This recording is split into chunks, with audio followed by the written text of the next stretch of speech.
मित्रांनो, ठरलं तर मग या मालिकेच्या आजच्या भागामध्ये आपल्याला दोन नवीन गोष्टींचा उलगडा होताना दिसणार आहे. तर आजच्या भागाच्या सुरुवातीला लाईट गेल्यामुळे सायली मेणबत्ती पेटत असते, पण त्याच वेळेस तिच्या मागे एक माणूस येऊन उभा राहतो.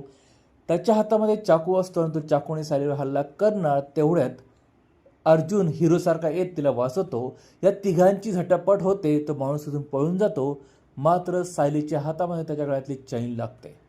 तेवढ्यात त्या माणसं पाठलाग करता करता अर्जुन खाली येतो आणि तो माणूस मात्र तिथून निसटून जातो. मग सायली आणि अर्जुन हे सगळ्या घरच्यांसोबत मिळून चर्चा करत असतात. त्यावेळेस अस्मिताला सायलीच्या हाताची चैन दिसते आणि ती म्हणते ही चैन तर सचिनची आहे. मात्र कल्पना म्हणते की अशा भरपूर चैन असतात, त्यामुळे आपण असं डायरेक्ट कोणाला संशय घेऊ शकत नाही. मग पुढे आपल्याला दिसतं की सायली आणि अर्जुन या गोष्टीबद्दल चर्चा करत असतात की आता हा हल्ला कोणी केला असेल. मग त्यावेळेस त्यांच्या चर्चेतनं एक नवीन खुलासा आपल्याला होताना दिसतोय. अर्जुन तिला समजून सांगतो की मागे मधुबावर जो हल्ला झाला आणि आज तुझ्यावर जो हल्ला झाला त्यामागे मला एकच गोष्ट आहे असं वाटतंय, ते म्हणजे तू खरी तन्वी आहेस हे आता आपल्याला कळालं आहे. आणि मग ते कोणी हल्ला केला असेल ह्याचं खोदून खोदून विचार करत असताना त्यांच्यासमोर एकच नाव येतं, ते म्हणजे नागराज. मग लगेच अर्जुन सकाळी नागराजला भेटायला जेलमध्ये जातो.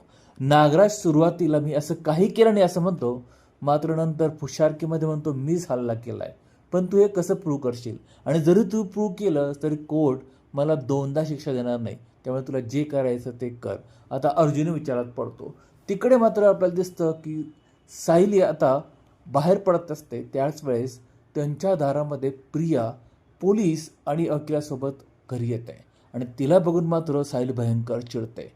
कल्पनासुद्धा तिला डायरेक्ट घराबाहेर जा असं म्हणते. मात्र वकील म्हणतात की तिने कोर्टाची स्पेशल परमिशन काढली आहे आणि त्यामुळे तुम्हाला तिचं म्हणणं ऐकूनच घ्यावं लागेल. इथे मात्र अश्विनला संशय येतो की नक्कीच तिच्या प्रेग्नन्सी बातमी आपल्याला सांगेल, पण तो काहीच करू शकत नाही. आणि मग खरंच मित्रांनो इथे प्रिया कल्पनाला ती प्रेग्नंट आहे आणि तिच्या पोटामध्ये सुभेदारांचा वारस वाढत आहे हे सांगते.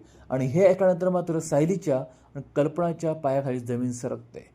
सायलीला सरळ विश्वास बसत नाही की ही बातमी आपल्याला अर्जुनने का सांगितली नाही. आणि मित्रांनो इथे आजचा हा धमाकेदार भाग संपतोय. आता बघूया पुढे आणखी काय काय घडतं ते. आता प्रियाने ही गोष्ट सांगितल्यानंतर तुम्हाला काय वाटतं, घरातले आता काय रिॲक्शन देतील हे जाणून घेण्यासाठी मात्र पुढचा भाग नक्की बघा. तुम्हाला जे काय वाटतं ते कमेंट करून जरूर कळवा. व्हिडिओ आवडला असेल लाईक आणि शेअर करा. Channel subscribe